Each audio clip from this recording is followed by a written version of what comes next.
Delivery பண்ணியிருப்பார். நான் நினைக்கிறேன் மற்ற இண்டஸ்ட்ரி பற்றி சொல்கிறதுக்கு எனக்கு எந்த ரைட்ஸும் இல்லை. I don't have any part in it. என்னோடய எஜுகேஷ்னல் இண்டஸ்ட்ரி பொறுத்த வரைக்கும் பாடத்திட்டத்தில் கூட எங்கேயோ ஒரு இடத்துல இப்படி ஒரு மகோன்னதமான ஒரு நடிகர் நம்ம நாட்டோட சொத்து அப்படிங்கிறத ஒரு சின்ன ஒரு லெசனாவது ஏதாவது ஒரு கிளாஸில் மிடில் ஸ்கூல்லையோ ஹை ஸ்கூல்லையோ தமிழ் பாட புத்தகத்துலையாவது எதுலையாவது வச்சா நல்லாயிருக்கும் அப்படிங்கிறது என்னுடைய எண்ணம். பார்க்கலாம் யாரானும் சிவாஜி ரசிகர்கள் யாராவது கல்வித்துறைக்கு வந்தான்னாக்கா ஏதாவது பண்ணுறாளான்னு தெரியல. பட் இவாளுக்கு நான் சொல்ல நினச்ச மெசேஜ் வந்து, எத்தனையோ படங்கள் சிவாஜி படங்கள் இருக்குது. சில சமயம் இப்போல்லாம் வந்து அதெல்லாம் வந்து ஓவர் ஆக்ஷன் அப்படின்னு சொல்லி நிறைய பேர் ரேட்டிங் பண்ணுறா. ஓவர் ஆக்ஷன் பண்ணணுன்னா சிவாஜியை மிஞ்ச முடியாது, நீ சிவாஜியை மிஞ்சி ஓவர் ஆக்ஷன் பண்ணுற அப்படின்னு எல்லாம் கூட ஆற்றுல கிண்டல்லாம் பண்ணுவாள். ஓ சிவாஜியே பிச்சை வாங்கணும் வந்துட்ட, நீ அப்படி ஓவர் ஆக்ஷன் பண்ணுற இப்படிலாம் கூட கிண்டல்லாம் பண்ணுவாள்.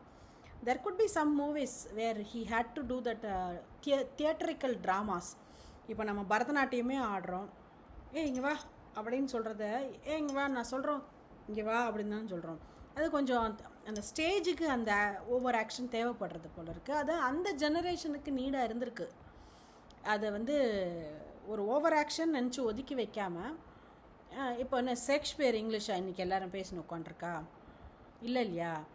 அந்த இங்கிலீஷை போற்றி ஒரு பொக்கிஷமாக பாதுகாக்கணுங்கிறது அந்த கம்யூனிட்டிக்கு தெரிஞ்சிருக்கு இல்லையா? அது மாதிரி இந்த ஸ்டேஜ் ஆக்டிங்கை ஸ்க்ரீன் ஆக்டிங்காக கன்வெர்ட் பண்ணினவர் எனக்கு தெரிஞ்சு சிவாஜி கணேசன்.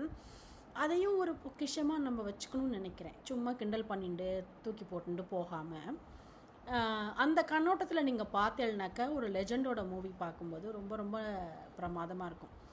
எனக்கு மரியோ புசோவோட காட்ஃபாதர் பார்க்கும்போது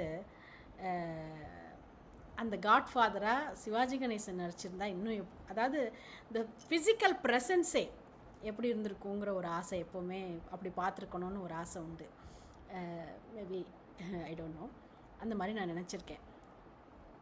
யாருக்காவது என்ன பண்ணுறது தெரில, பொழுது போல் போர் அடிக்கிறது, ஸ்க்ரீனிங் தான் ஒரே வழி, வேறு என்ன பண்ணுறது அப்படின்னு யாருக்காவது தோணித்துன்னா, ஸ்க்ரீனிங்கையே நமக்கு பிடிச்ச மாதிரி, நம்ம மனசை லேசாக்கிற மாதிரி, நம்ம மனசை சந்தோஷப்படுத்த மாதிரி பார்க்கணுன்னாக்கா நிறைய இருக்குது யூடியூப்பில் சிவாஜி கணேசன் மூவிஸ். இல்லை நீங்கள் பழசு ஏதாவது எடுத்து போட்டு பார்த்துக்கணுன்னாலும் பார்த்துக்கலாம்.